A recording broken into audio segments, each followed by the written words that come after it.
no sé si recuerdo, 7, ¿no? Número 7, de la convicción de pecado y cómo nosotros iniciamos esta serie sobre el pecado y lo que el pecado es y lo que significa, y que podamos entender todo lo que el Señor nos quiere hablar respecto a este punto. Y la semana pasada empezamos a hablar de la mortificación. Ya llegamos al punto de, bueno, soy cristiano, pero todavía tengo que lidiar con el pecado. Todavía el pecado sigue estando ahí muchas veces. Y cómo tenemos esa lucha. Y el mensaje de hoy yo lo titulé Nuestra responsabilidad como creyente. Y yo creo que muchas veces, cuando nosotros no entendemos lo que es ser un cristiano, vamos a fallar y vamos a cometer muchísimos errores, porque la vida de un creyente es totalmente diferente a lo que muchas veces nosotros hemos pensado. En el momento mismo de nuestra conversión, nosotros somos justificados por gracia, por medio de la fe, a través del sacrificio de Cristo. Somos puestos en ese momento que nosotros fuimos salvados, somos puestos en los ejércitos del Señor. Y a partir de ese momento la vida del cristiano o la vida de esa persona cambia. Pasó de muerte a vida. Y a partir de ese momento, esa persona, como decía el otro día que comentaba el pastor Salvador Gómez, somos lanzados en un campo de batalla. A partir de ese momento, el hombre entra en un conflicto, en una lucha. Lo que dice Gálatas 5:17. Hay una lucha entre la carne y el espíritu. Antes yo no tenía el espíritu. Y como no tenía el espíritu, yo era dominado absolutamente por la carne. La carne me llevaba para donde quería. Yo era un esclavo. Estaba vendado completamente. Yo estaba a la merced del pecado. Pero en el momento en que Cristo me salva, en el momento de mi nacimiento, el Espíritu Santo entra, me regenera, me da vida y habita en mi interior. Y a partir de ese momento empieza a ocurrir esta lucha. Esta lucha es la que iremos viendo a lo largo de estas semanas. Yo ya no soy más esclavo del pecado y a partir de ahora uno dice, bueno, estoy libre. Ya está, ya no hay más oposición, ya no hay más lucha. No, ahora comienza la lucha. A partir de ahora empiezo a luchar contra el pecado. La salvación, como dijimos anteriormente, es un monergismo, es una obra completamente de Dios. Pero en el momento de mi conversión, yo entro en un proceso que se lo conoce como santificación progresiva. ¿Qué quiere decir esa palabra? Esa palabra quiere decir de que el cristiano empieza a caminar una vida diferente que lo va a conducir, a llevar a una vida de santidad. Es casi imposible ver a una persona que no tenga cambios en su vida, que no está caminando en santidad o en esa santidad progresiva y decir es cristiano.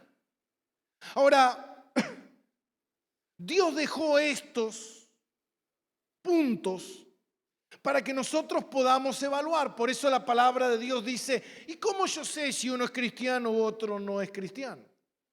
Mucha gente puede decir, bueno, yo soy cristiano. ¿Y qué te hace cristiano? No, porque yo creo en Cristo y soy cristiano. Y por eso la palabra de Dios dice, por los frutos sabrás si esa persona es cristiana. Como decía R.C. Sproul, en el momento del nacimiento, así como el niño desea la leche espiritual, en ese momento del nacimiento, el cristiano que nació empieza a producir un cambio en su vida. Empieza a haber un cambio en su interior, un cambio en su manera de pensar, un cambio en su corazón, un cambio en su comportamiento. Ese cambio va a ser progresivo, pero empieza a dar evidencia de ese cambio. Este cambio será una batalla. Este cambio será una lucha, será un proceso de santificación progresiva. Pero sabemos que esa santificación es un sinergismo. Son dos fuerzas trabajando en ese punto. Principalmente, obviamente, es la obra exclusiva del Espíritu Santo. El Espíritu Santo, una de las tareas que hace es transformar al cristiano, cambiar al cristiano, hacerlo ya no como era, sino hacerlo como Cristo. Nunca el Espíritu Santo puede entrar a habitar en la vida de una persona y dejarla como antes,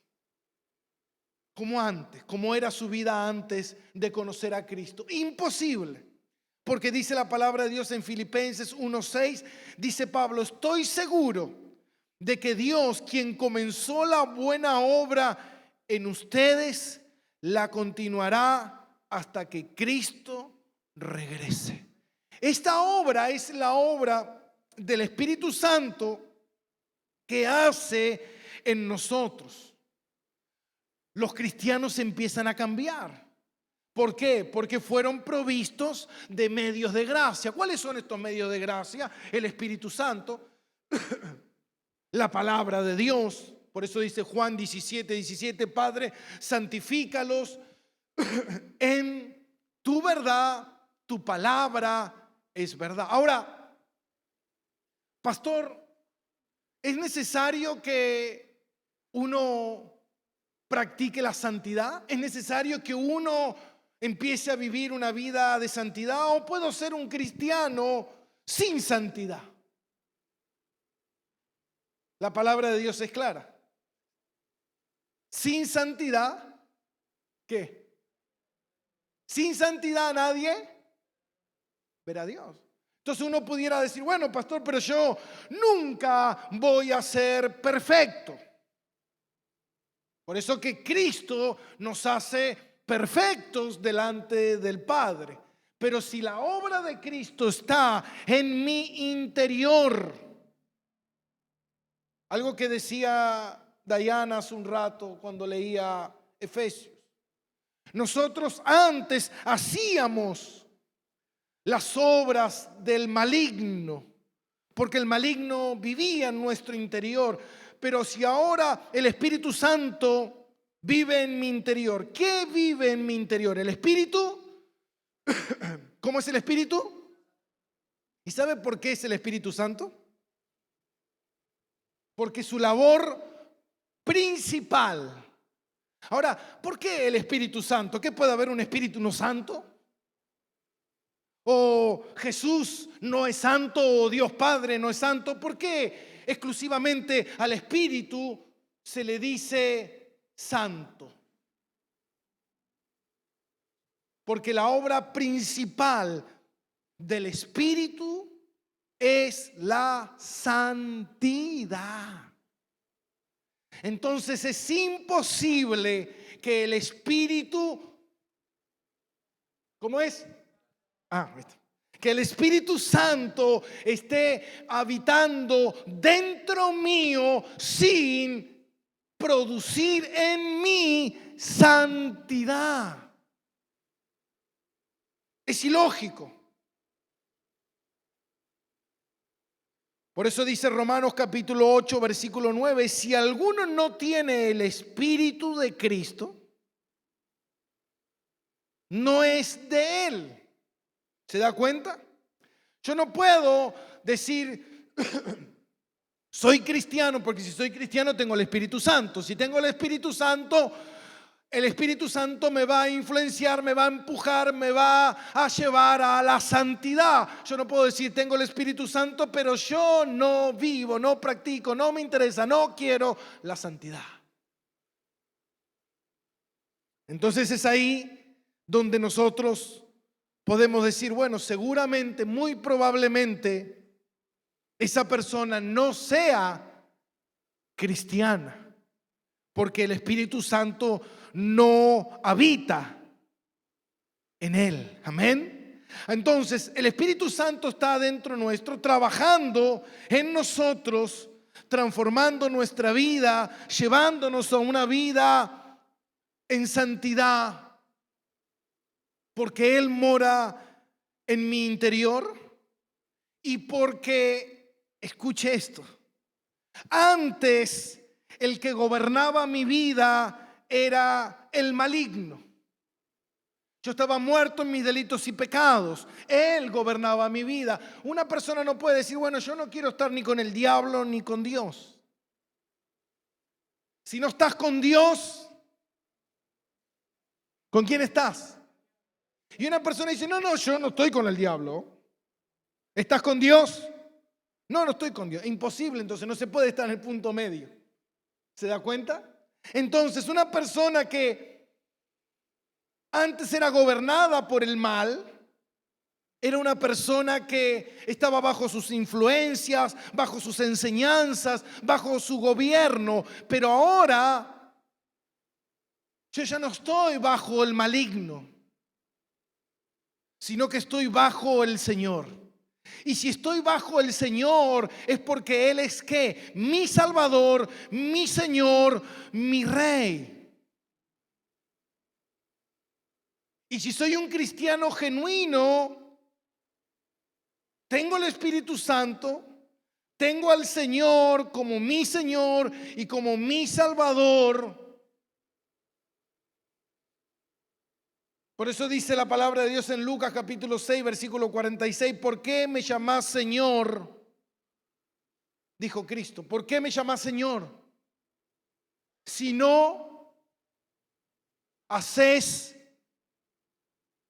lo que te digo. ¿Se da cuenta? Entonces, yo no puedo ser cristiano sin hacer lo que Cristo me dice que haga. Mucha gente quiere ser cristiano por los beneficios de ser cristiano. Y eso lo vamos a ver tal vez la semana que viene, no, la otra, si Dios lo permite. La semana que viene veremos la conciencia y la otra veremos el falso arrepentimiento. Veremos que muchas veces la gente se acerca a Dios y esto es extraordinario porque eso lo vamos a ver en segunda de Pedro, donde realmente el apóstol Pedro da una enseñanza maravillosa sobre que mucha gente se hace cristiana, pero no es cristiana. Y se hacen cristianos, ¿por qué? Porque quieren salir, escuche, quieren salir de las consecuencias del pecado, pero no del pecado. Corren a Cristo o corren al Evangelio para ser librados del castigo, pero no quieren ser gobernados por un Salvador. ¿Se da cuenta? Y eso es donde muchas veces la gente cae. Yo vengo a la iglesia porque quiero que Dios me bendiga. Yo vengo a la iglesia porque no quiero pagar las consecuencias de mis pecados. Pero tampoco quiero entregar mi vida. Tampoco quiero morir a mis deseos para ser cristiano. Quiero ser cristiano. Quiero que Dios me bendiga. Quiero que Dios me perdone. Pero no quiero dejar de vivir la vida que yo sueño, que yo quiero. ¿Se da cuenta, mi hermano? Y hoy en día está lleno de eso. Está lleno de iglesias supuestas iglesias, porque no es una iglesia. Una iglesia es cuando una iglesia predica la sana doctrina. Si no predica la sana doctrina, no es iglesia. Es una imitación. Pero mucha gente hoy en día asiste a un montón de ese tipo de iglesia. ¿Por qué? Porque es una iglesia acomodada, donde está bueno, donde me enseñan un Dios que me ama, un Dios que quiere estar conmigo, un Dios que me quiere bendecir, un Dios que quiere que yo logre, que yo alcance, que yo tenga un montón de cosas.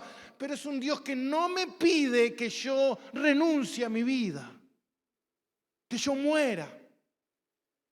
Pero ¿sabe qué, mi hermano? Sin muerte no hay evangelio.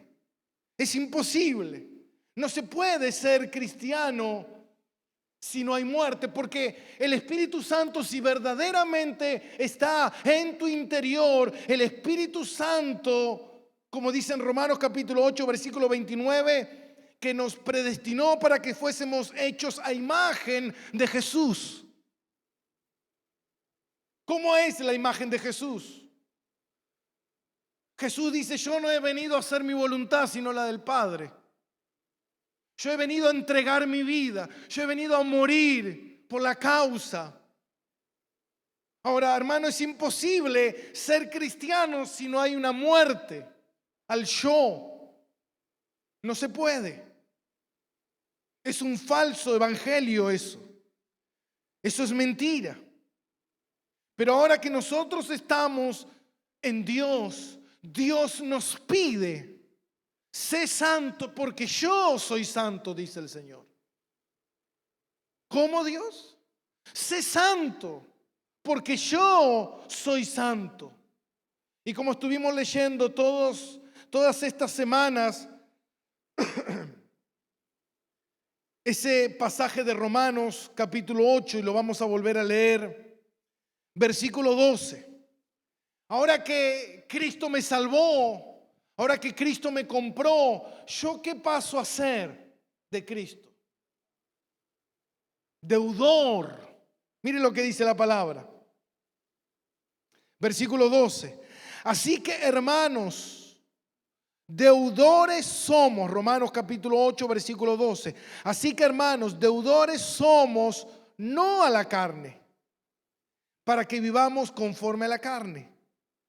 Porque si vivís conforme a la carne, moriréis. Mas si por el Espíritu hacéis morir las obras de la carne, viviréis. Presta atención. Porque todos los que son guiados por el Espíritu de Dios, estos son ¿qué? Hijos de Dios. ¿Qué quiere decir esos 3 versículos de la palabra de Dios? Que ahora que fui alcanzado por el Señor, yo ahora soy deudor. ¿Deudor de la carne? No. No soy deudor de la carne. Yo no puedo vivir y prestar mi cuerpo a las pasiones del mundo, hacer lo que al mundo le agrada, hacer lo que el diablo le agrada, porque si no estoy bajo el maligno, le pertenezco al maligno, vivo para el maligno. Cada pecado que yo hago, el diablo se satisface. Está contento. Dice: quiero más. Me honras cuando pecas. Pero el Señor dice: a mí me honras cuando no pecas, cuando te santificas. Entonces, si yo soy tu Señor, tú ya no le debes nada al diablo. Sí, Señor, pero lo que pasa es que hay un problema. ¿Y cuál es el problema? Dime, ¿cuál es el problema, Gastón? Y que a mí me encanta lo que el diablo me ofrece. Me gusta todo lo que él me muestra, todo lo que él me dice: mira, toma, come, bebe, agarra, todo es tuyo. Me encanta.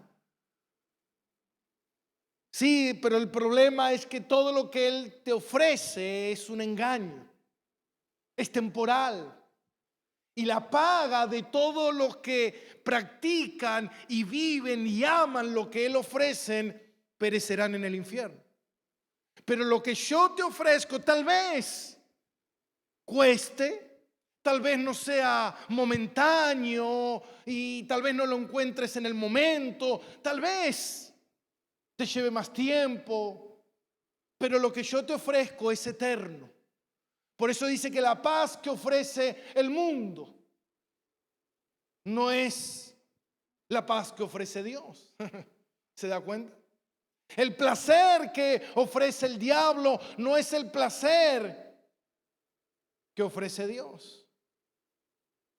Entonces nosotros, como decía el apóstol Pablo en Gálatas 2:20, ya no vivo yo, sino vive Cristo en mí. Entonces, si yo soy deudor al Señor, no para vivir a la carne, sino, dice, para vivir en el Espíritu. Porque los que viven en el Espíritu son hijos de Dios. Y si el Espíritu está en ti, el Espíritu te capacitará, te llevará, te fortalecerá para hacer morir las obras de la carne. Como yo le dije la vez pasada, en el momento en que Cristo viene a mi vida y me salva y el Espíritu Santo reina dentro mío, el Espíritu Santo no me va a controlar como un robot, donde yo no tengo conciencia, donde llévame Espíritu Santo, donde tú quieras, que Él haga mi vida lo que quiera. No, el Espíritu Santo te dice, yo te voy a enseñar, pero la decisión la tendrás que tomar tú. Y ahí estás tú en ese momento. ¿Qué hago en ese instante? ¿Qué hago? ¿Me lo llevo o no me lo llevo? Amén. Si de repente usted un día va caminando por la calle y llega justo a la puerta de su vecino y encuentra una billetera y dice, uy, la billetera de mi vecino. Y usted la agarra en ese momento y tiene un montón de plata, cobró el sueldo entero ahí, cobró el IFE, 18,000 pesos. Dejo la billetera tirada, me guardo el IFE y me voy para mi casa. ¿Eso es robar o no? ¿Es robar o no? Bien, usted está sentado en el sillón y de repente le dice, su señora le dice, ¿y la plata del IFE? No, la dejé en la billetera. ¿Y dónde está tu billetera? Che, ¿mi billetera? ¿Mi billetera? Ah, la que me encontré en la calle no era la del billetera del vecino, era mi billetera. ¿Es robar o no es robar? ¿Robé o no robé? ¿Por qué robé? Por la intención. ¿Se da cuenta? Yo no le robé a nadie, pero en realidad sí robé. Porque el deseo de mi corazón en ese momento fue que practicar lo que el maligno quiere que practique. Por eso yo soy ahora, por eso dice, si vivís conforme a la carne, moriréis. Ahora, es imposible que yo, como cristiano, y este era el punto del mensaje de hoy, somos deudores al Señor. Según los teólogos, nosotros le debemos al Señor por la eternidad, obediencia, agradecimiento, santidad, por la eternidad. Ahora somos deudores, pero cuando el Señor viene a nuestra vida no hay un cambio rotundo a simple vista pasé de pecado a santidad extrema, no. Sino que nosotros, en ese momento que fuimos alcanzados por la salvación, nosotros empezamos a vivir una vida de santidad. Una vida que empieza a practicar la santidad, una vida que empieza a amar la santidad, una vida que empieza a entender la santidad porque es lo que Dios quiere. Mire lo que dice en Gálatas capítulo 5. Gálatas capítulo 5, versículo 16. Lo estábamos leyendo. Pero vamos a leer algunos versículos más. Digo pues, andad en el Espíritu y no satisfagáis los deseos de la carne. ¿Qué me dice la palabra? ¿Qué me dice el Señor? Andad ¿en qué? En el Espíritu. ¿Cómo es andar en el Espíritu? ¿Cómo es andar en el Espíritu? Andar en el Espíritu es... ando en el Espíritu, estoy en el Espíritu, estoy andando en el Espíritu. Eso no es andar en el Espíritu. Andar en el Espíritu, ¿Espíritu qué? Santo. Entonces significa andad en el Espíritu Santo. Andad en santidad. ¿Y cómo sé cómo andar en santidad?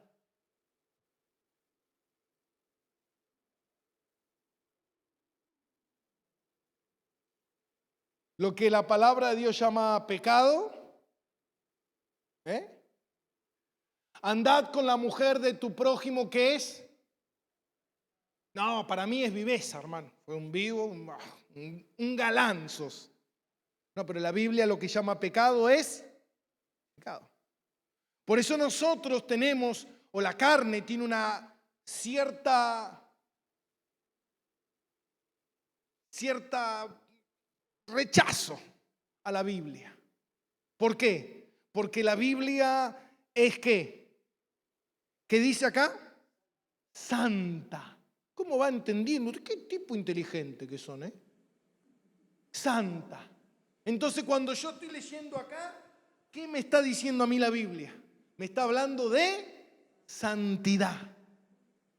Y yo lo que no quiero es santidad. Entonces me voy a ver el Instagram, Twitter, que todo lo que me ofrece es anti-santidad. Entonces cuando yo agarro la Biblia, me voy a poner a leer la Biblia porque el pastor dice que hay que leer la Biblia. Convulsiono, pastor, convulsiono, no sé qué me pasa, me baja la presión, me agarra dolor de panza, me duele, me duermo, no aguanto más, no, me duele la cabeza, no. Tanto lío por leer la Biblia y ahí te das cuenta que esa persona tiene su carne muy elevada y muy poca santidad. Tiene rechazo a la santidad y tiene mucha atracción por la carne. Por eso dice, andad en el Espíritu y no satisfagas los deseos de la carne. Versículo 17, porque los deseos de la carne es contra el Espíritu y el Espíritu contra la carne. ¿Qué quiere decir esto? Que la carne tiene deseos, ¿es así o no? Por eso la Biblia dice, no satisfaga los deseos de la carne y el Espíritu también tiene deseo. Ahora la pregunta es, ¿a quién vas a satisfacer? ¿Al Espíritu o a la carne? Ahora, ¿sabe cuál es el problema de no satisfacer al Espíritu? Voy acá. La Biblia dice, no contristéis al Espíritu Santo. Yo te doy un consejo. No te conviene contristar al Espíritu Santo. Te conviene contristar la carne siempre. Quizás vos decís, ay, pastor, estoy mal. ¿Por qué estás mal? Estoy mal porque no estoy pecando. Y me siento mal por no pecar. Me siento vacío, mi vida no tiene sentido, no tengo propósito, no soy feliz. Estoy abatido. Me falta eso, me falta boliche, trago, joda, amigos, vicios. Me falta todo eso, pastor. No, estoy vacío. Bueno, seguí contristando a la carne. Porque si contristas al Espíritu, después se cumple lo que dice la palabra. Dios al que ama. ¿Qué preferís? La carne lo único que te puede disciplinar de esa forma, que se aflige, que le molesta, que no quiere, pero golpeala, como dice Pablo, que golpeo mi carne para ponerla en servidumbre. Pero si se aflige el espíritu, ya es otra cosa. ¿Te das cuenta? Ya el castigo del espíritu por nuestra carnalidad, las reprensiones son otra cosa. Versículo 17. Dice, porque los deseos de la carne es contra el espíritu y el espíritu contra la carne, y estos se oponen entre sí para que no hagáis lo que queráis. Versículo 18. Porque si sos guiado por el espíritu, no estás bajo la ley. Versículo 19. Y manifiestas son las obras de la carne. Ahora, ¿cómo sé, pastor, si la carne me está controlando? Y acá no da, obviamente, todos los pecados, pero muestra una gran lista que de ahí derivan un montón de pecados más. Dice, y las manifestaciones de la carne son estas, ¿qué? El adulterio, la fornicación, la inmundicia, la laxivia. ¿Qué es la laxivia? Pasiones desordenadas, deseos mundanos, idolatría, hechicería, enemistad. ¿Hay alguien que está en enemistad? Vayan levantando la mano. Pleitos. A ver, los del pleito, los de celos, a ver, levante la mano los celosos, las celosas, iras, contiendas, disensiones, herejías, envidia, la envidia es muy común, envidias. A ver, los homicidas, ¿cuántos homicidas hay? Borrachos, a ver los borrachos, pasen para este lado. Orgías y cosas semejantes a estas, acerca de las cuales os amonesto, como ya lo he dicho antes, que los que practican tales cosas no heredarán el reino de Dios. ¿Se da cuenta, mi hermano? Esa vida es una vida que refleja la carne. Es una vida de alguien que no tiene a Dios. Ahora, supongamos que esa persona tiene a Dios. Esa persona puede caer en una borrachera, puede caer en una ira, en una contienda, en un celo, en una enemistad. Claro que sí, todo el tiempo. Pero esa persona no busca esa práctica, sino que es una persona que lucha contra esas prácticas. ¿Está acá conmigo? ¿Sabe que cuando armábamos esta serie de estudio, lo hablé con Eliel y Eliel me decía, pastor, cuidado, porque es un tema delicado donde se puede malinterpretar, donde podemos caer en el error de decir, bueno, soy cristiano, voy, peco y vivo lo que quiera, total, Dios está conmigo y me ama. O también podemos ir al otro punto de caer en el legalismo y creer que como somos cristianos debemos cumplir a rajatabla toda la ley, los mandamientos, y caemos en ese error. Por eso que es muy importante ir paso por paso y entender que como cristianos tenemos una lucha. Y como cristianos debemos luchar contra el pecado. ¿Qué diferencia a un cristiano de un no cristiano? Lo que lo diferencia es que esa persona está luchando contra el pecado mientras el otro no. Después vamos a hablar del moralismo también, porque hay gente que practica la vida moral o el moralismo y cree que eso lo hace cristiano. Bueno, yo soy una persona bastante moral, le soy fiel a mi esposa, no robo, no miento, porque eso me enseñaron mis padres, mis abuelos, y eso a mí me hace cristiano. No, mi hermano. Cuando uno es cristiano, uno empieza a tener convicción de pecado. Uno sabe en qué área peca. Como hablamos la vez pasada, ¿cuántos pecados hay en la Biblia? 650 pecados.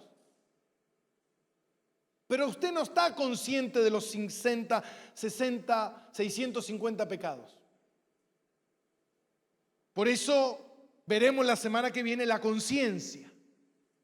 Lo que Pablo habla de limpia conciencia. ¿Qué es una limpia conciencia? Una limpia conciencia es cuando yo he mortificado esos pecados donde mi conciencia me acusa. ¿Se da cuenta? Supongamos que hay un pecado aquí de esos 650 que quizás yo te lo nombro y usted decía, yo ni siquiera sabía que era pecado. Y todos los días vivía tranquilo. Pero ahora que me lo dijo, me duele en el alma. Tener que sacar la estatua de la Virgen ahí, que está, ella es tan linda, la Virgencita. ¿Se da cuenta? Es ahí donde la conciencia entra a jugar un papel en la santificación muy importante.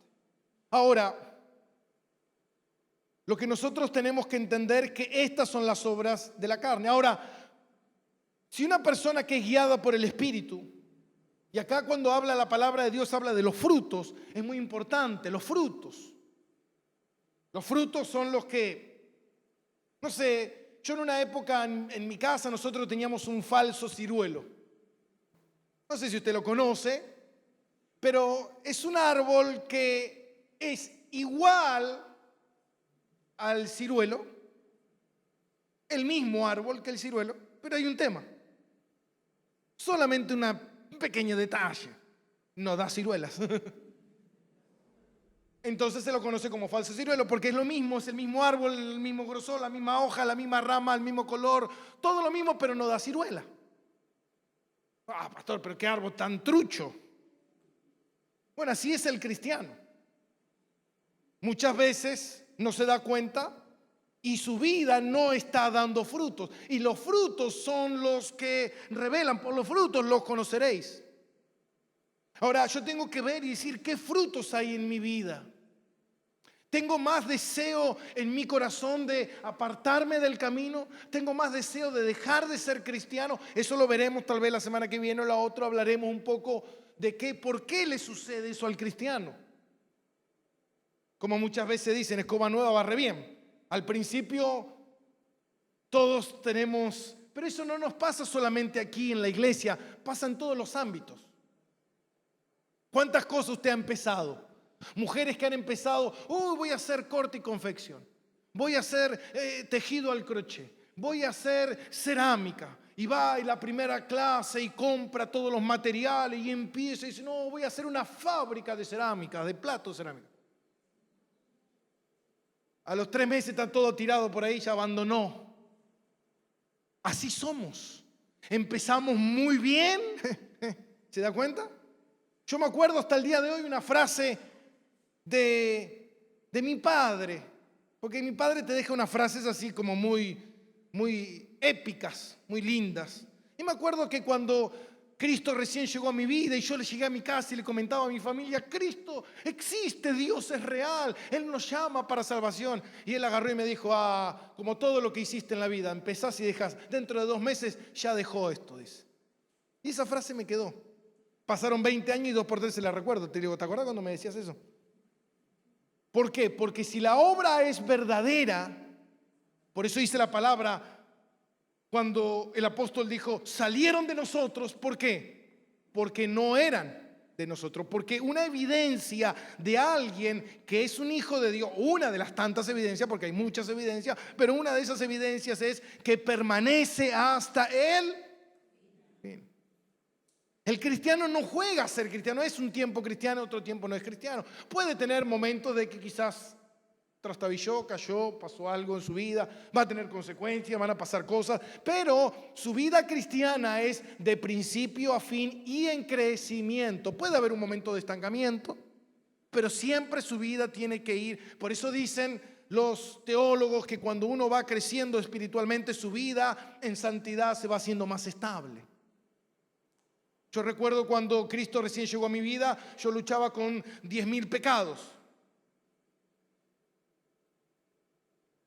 ¿Y hoy con cuántos lucha, pastor? Y hoy con 9.999.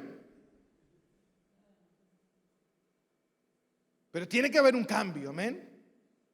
Y un cambio que empieza a estabilizarse. Entonces dice, y estos son los frutos. Versículo 22. Mas el fruto del Espíritu es ¿qué? El amor, El gozo, la paz, la paciencia, la benignidad, la bondad, la fe, la mansedumbre y la templanza. Contra tales cosas no hay ley. Ahora, ¿qué quiere decir esto? ¿Qué es lo que está diciendo el apóstol aquí? Él está diciendo frutos. Esa vida, si es gobernada por el maligno, da frutos. Si es gobernada por el Espíritu, da frutos. Ahora, tú tienes que analizar tu vida y decir, ¿qué frutos hay en mi vida? ¿Son más los frutos malos que los buenos? ¿O son más los buenos que los malos? Ahora, hermano, cuando nosotros llegamos al camino del Señor, cuando Cristo nos trae a su camino, nosotros entramos en una lucha constante, en una lucha de la mortificación de la carne. Y esto es algo que es para todos los cristianos. No es que una persona, porque es un erudito y un hombre ejemplar y un hombre con una mente brillante, ese hombre no lucha contra el pecado. Y yo quería contarte dos historias breves de dos hombres que considero que muchos de ustedes han escuchado y han leído incluso de ellos. Decía el pastor John MacArthur, escuche esto, decía, en el creyente verdadero, el pecado es una carga que lo aflige y nunca un placer que lo deleita. Lo vuelvo a leer de vuelta. En el creyente verdadero el pecado, en el creyente verdadero, porque ahí te das cuenta que es verdad y que no. En el creyente verdadero el pecado es una carga que lo aflige y nunca un placer que lo deleita. Pastor, yo antes disfrutaba pecar. Ahora que vengo a la iglesia ya no disfruto el pecado. Y cada vez que lo practico el pecado me hace mal en el alma y me aflige y me pongo a llorar y estoy mal. ¿Por qué? Porque el pecado da muerte. ¿Qué produce en la vida del cristiano que ya es cristiano? Esto para la tercera clase más adelante, pero lo voy a decir ahora. ¿Qué produce en el cristiano que es cristiano y practica el pecado o comete pecado? Acá lo hemos leído muchas veces. Javier creo que cuando estuvo leyendo sobre Sansón y sobre David. ¿Qué pasó? ¿Pudo caer en pecado David? Claro que sí, porque el Espíritu Santo no te gobierna como un robot. Cuando estaba David en la azotea mientras estaba mirando a esa mujer que se estaba bañando, ¿qué cree que estaba haciendo el Espíritu Santo? Tirando toda la artillería en su mente, haciéndole recordar todos los pasajes de la Biblia, todos los que cometieron errores en la palabra de Dios y le fue mal. Y el Espíritu Santo, no hagas eso, pero no te va a torcer el brazo. Y David dijo, calla. Yo sé lo que hago, yo la tengo clara. Yo no necesito pastor, yo no necesito que el Espíritu Santo me hable, la palabra me guíe. No, yo sé lo que hago. Por eso cuando estamos en comunidad, en iglesia, ¿qué significa eso? Yo no me relaciono con ningún hermano. Usted es un necio pecador. Porque tal vez justamente hoy venga un hermano y te diga, hola hermano, ¿cómo anda? Dios me lo bendiga. Che, ¿sabes que estos días estuve pensando en vos y bueno, ¿y por qué no te fijas en esta área? Me parece. Ay, qué metido, ¿quién se cree que para hablarme así a mí? Yo. Pero no se da cuenta que esa es la comunidad en la cual Dios nos metió para nuestro bien. Amén. Entonces John MacArthur dice, en el creyente verdadero el pecado es una carga que lo aflige y nunca un placer que lo deleita. Por eso cuando nosotros cometemos pecado, si el pecado en mí no hace nada, al contrario, qué bien que la estoy pasando. Sigo pecando. Mándale más pecado, mándale, porque estoy bien. Ahora, ¿soy cristiano? Porque una de las cosas que hace el pecado, puede ser que en un momento puedas no sentir nada, pero una de las cosas que hace el pecado en la vida, si una persona es creyente, lo que hace en el creyente es que corta su relación, su comunión con Dios. Y cuando una persona es como un niño, un bebé recién nacido, córtale la leche, ¿qué le va a pasar? Va a sufrir, le va a doler, va a llorar, siento que me muero. Porque su relación con Dios está mal. Por eso que nosotros tenemos que pedir perdón todo el tiempo. Para restablecer. Nuevas son sus misericordias cada mañana. Nosotros vamos delante de Dios. Y yo quiero hablar en estos últimos minutos de dos personajes muy importantes. Uno es Martín Lutero, el reformador del siglo XVI, y otro es Carlos Adolf Spurgeon. Yo creo que son dos teólogos entre los 10 teólogos más importantes de nuestro tiempo. Y qué importante hablar de ellos. ¿Por qué? Porque justamente los dos tuvieron grandes luchas en muchas áreas de su vida. Martín Lutero luchaba, justamente cuando leía hoy a la mañana, porque esto fue lo último que escribí hoy a la mañana, sobre las biografías de ellos. Martín Lutero luchaba contra una aflicción mental muy profunda. Él sufría fuertemente contra la ansiedad. Y Martín Lutero era súper archimega hipocondríaco. Martín Lutero creía todo el tiempo que él estaba enfermo. Todo el tiempo él estaba enfermo. Profetizó muchísimas veces su muerte. Martín Lutero vivía, él tenía un dolor y decía, listo, esto es cáncer, me voy a morir. Este año me muero. Yo creo que he escuchado muchos hermanos de esa manera. No, pastor, lo que me está pasando ahora ya está. Llegó mi fin. Pasaron 20 años y sigue su fin, no llega nunca a su fin. Bueno, Martín Lutero siempre vivía así, diciendo, ay, me muero, y nunca se moría. Ahora, él sufría muchas veces este tormento y este dolor en su mente y en su corazón, porque él tenía una comprensión muy fuerte de lo que era el juicio de Dios. Fue un hombre que él no le tenía miedo a los hombres. Él se enfrentó al Papa, se enfrentó al rey, se enfrentó a los mayores y mejores teólogos de ese tiempo. ¿Y por qué él no tuvo miedo a los hombres? Porque él tenía un gran terror a Dios. Martín Lutero, antes de ser reformador, teólogo, pastor, Martín Lutero fue abogado. Él estudió abogacía.